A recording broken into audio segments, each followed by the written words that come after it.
Hi guys, this is Connie, back for some more Connie Reads White Fragility, Why It's So Hard for White People to Talk About Racism. I read that backwards because I can't see this the straight ways when it's right in front of me on the screen. Anyway, I believe we are in Chapter 5, The Good Bad Binary, and we have several subsections that we're still reading through because it's a long chapter, lots of reading, not a lot of time. Next, excuse. I say excuses? Problems. Okay. So this one says, quote, I marched in the 60s.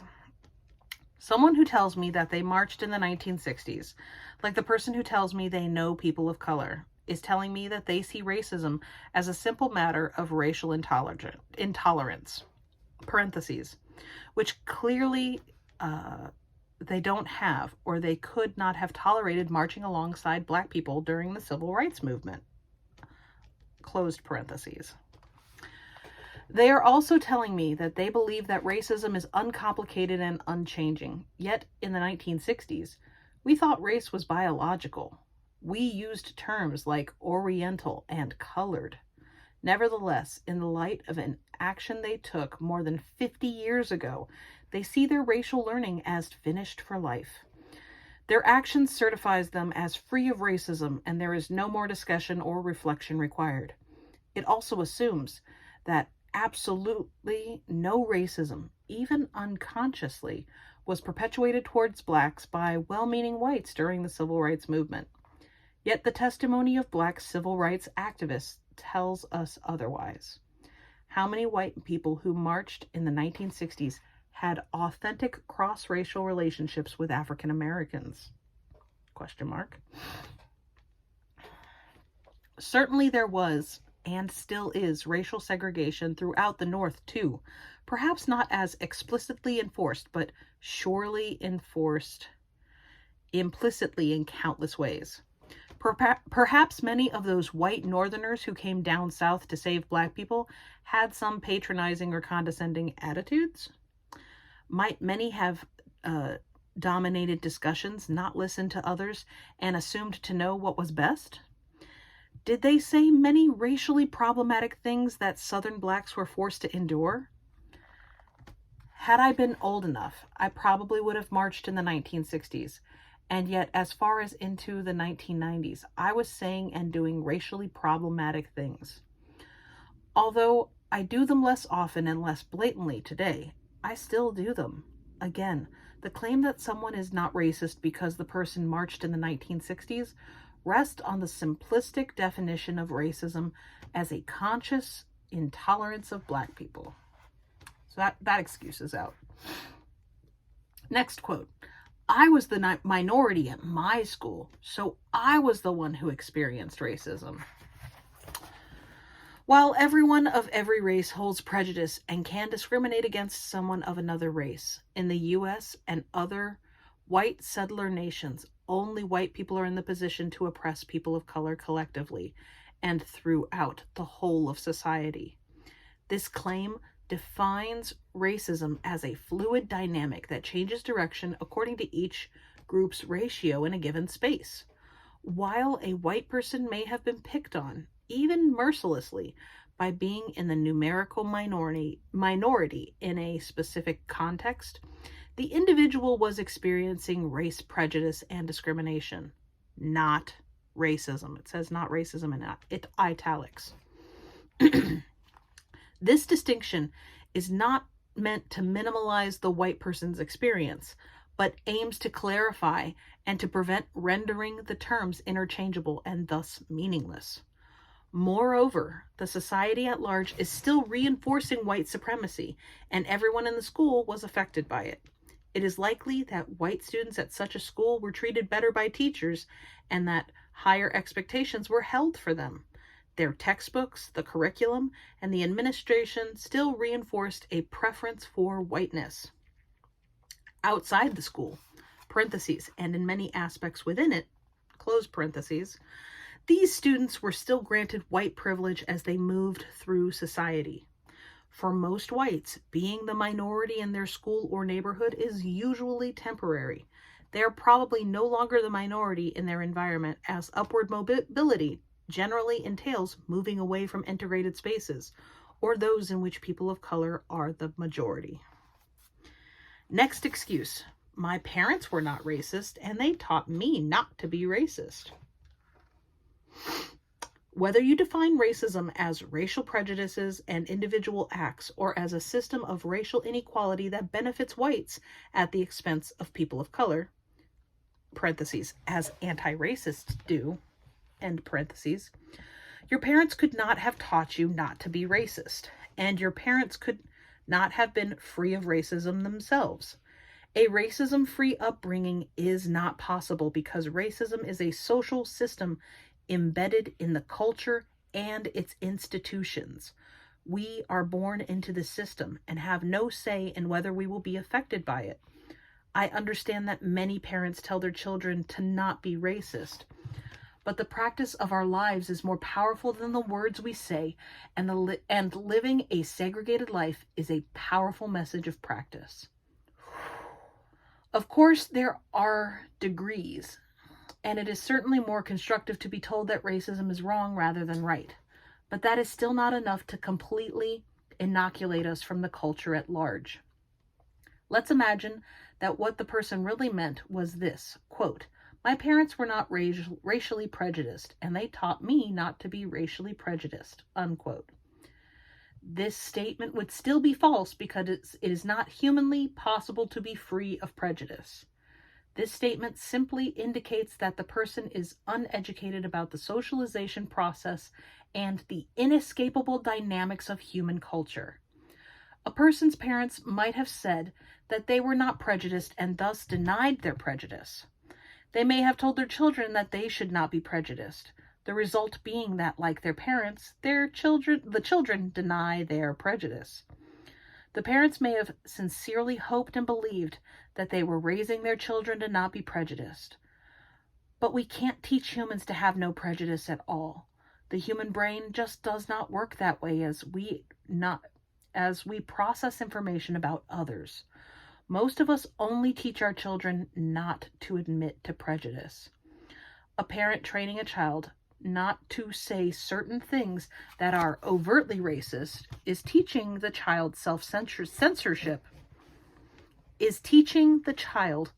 self-censorship, rather than how to examine the deeply embedded racial messages we all absorb. Ideally, we would teach our children how to recognize and challenge prejudice rather than deny it. Whew, that was a lot. Quote, children today are so much more open, unquote. As for the claim that children are so much more open, research over the past 2 decades indicates that children are vastly more sophisticated in their awareness of racial hierarchies than most people believe. Even when race is not explicitly discussed, children internalize both implicit and explicit messages about it from their environment. For example, psychology researchers Maria Monteiro, I'm butchering last names, Monteiro, Dalia de Francia, and Ricardo Rodriguez tested 283 white children aged 6 to 7 and 9 to 10 years old. The children were asked to allocate money to white and black children, sometimes with a white adult in the room and sometimes with no adult in the room, to see if having an adult present influenced their behavior.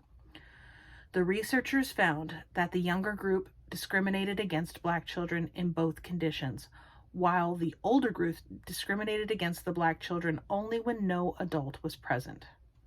This finding is significant because it shows that the older children clearly had racial prejudice and acted on it, but hid it when the white adult was present. Excuse me.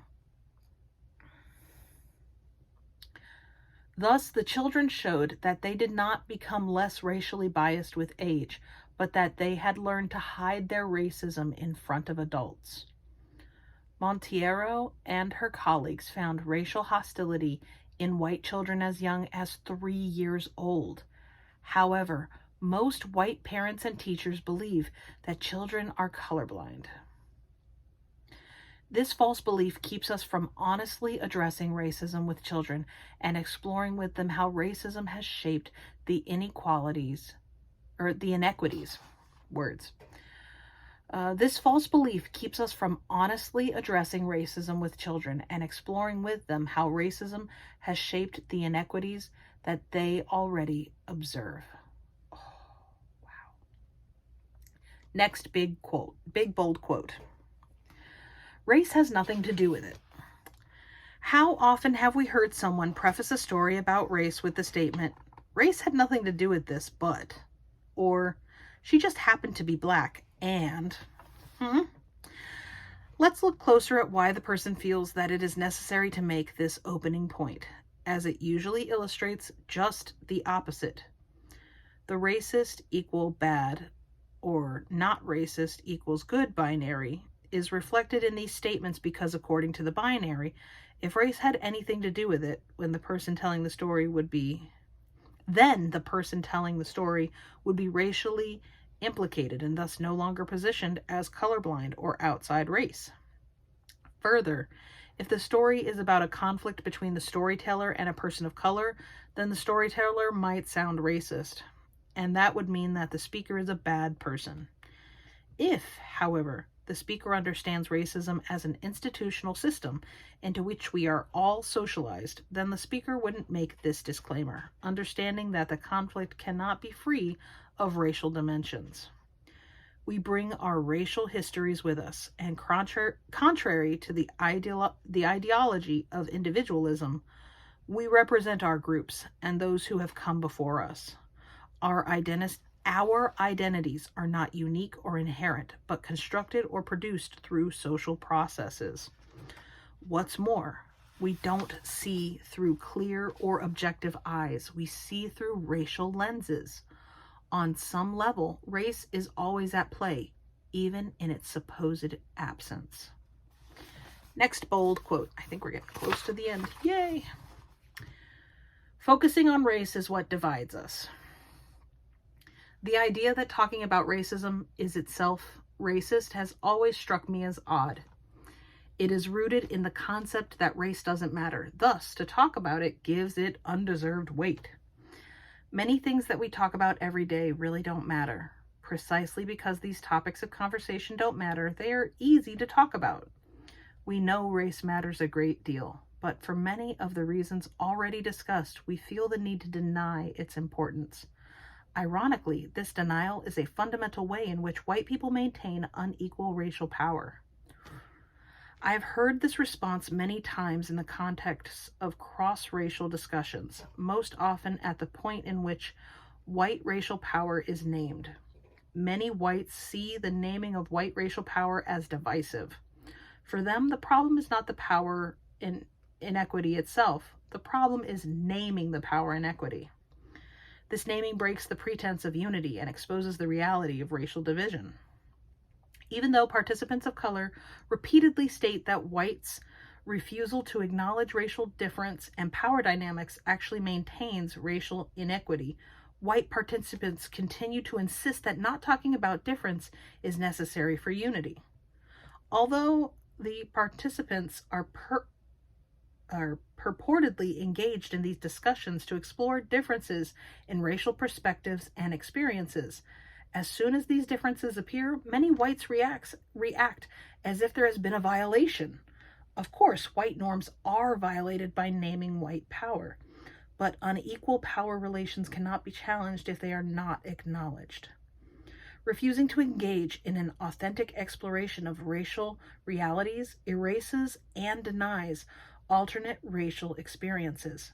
If we block out other realities by not discussing them, we can pretend that they don't exist, thereby assuming a shared racial experience. Not talking about race allows us to maintain our sense of ourselves as unique individuals outside collective socialization and group experience. While it isn't comfortable for most whites to talk about racism, we must do so if we want to challenge rather than protect racism. To avoid talking about racism can only hold our misinformation in place and prevent us from developing the necessary skills and perspectives to challenge the status quo. In conclusion, most of us alive before and during the 1960s have had images from the civil rights conflicts of that time held up as the epitome of racism. Today, we have images of white nationalists marching in Charlottesville, Virginia to hold up. And while speaking up against these explicitly racist actions is critical, we must also be careful not to use them to keep ourselves on the good side of a false binary. I have found it much more useful to think of myself as a continuum.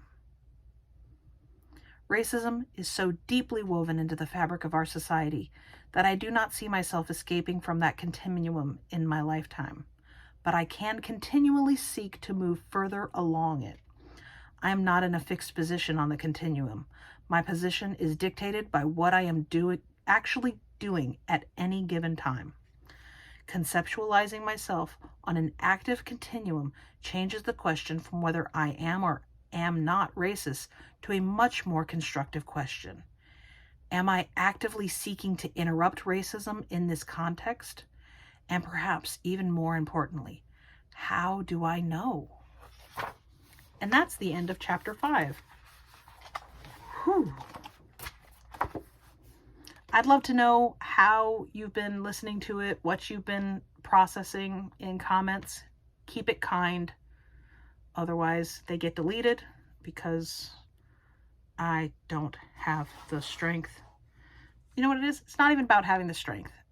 I'm drawing boundaries, and the boundaries are keep it kind or it gets deleted. But also, there are some very important conversations that need to happen that will not feel very warm and fuzzy. So let us walk with wisdom and discernment. Be careful with that and enjoy, please and thank you. I just realized that was just me tone policing to anybody but just myself, hopefully.